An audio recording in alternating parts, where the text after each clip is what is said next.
Welcome to our hazard awareness video number 1. These videos are going to teach you awareness and forward planning. Now, if you've already passed your theory test, you know that the second half would be all videos on hazard perception. These videos that we're going to show are things that could happen every day on the road and teach you how to deal with it.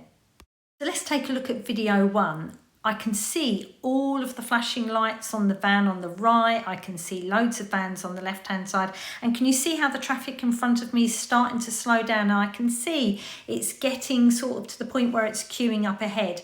By me holding back and letting them come through, I'm watching the motorbike that I was following further up. And as he starts to move forward, I can then see that I will have a gap when I decide to go.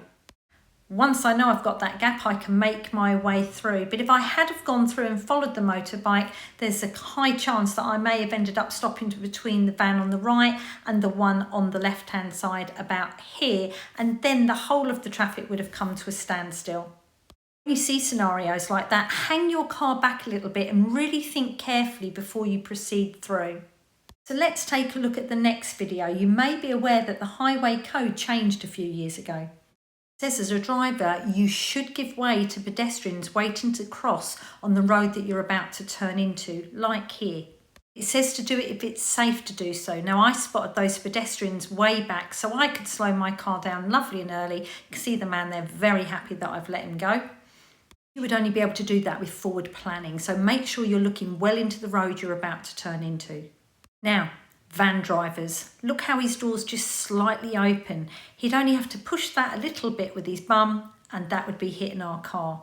I'm always wary of work vans and delivery vans where the doors could open into the road. Give it lots of clearance, and if you can't, go through very steady.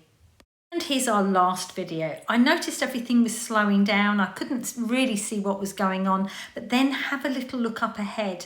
You'll start to see a van come into view with the flashing lights. That's an escort vehicle, and look behind. That vehicle's clearing the way so that that large vehicle can get through. If you check through on our videos on the channel, you'll see a video purely about dealing with large vehicles, giving you lots of different scenarios. I hope you found our little video helpful, and I'm going to try and upload one every few weeks. I hope it helps you with your forward planning. And if you want to see some more videos like this, like and subscribe.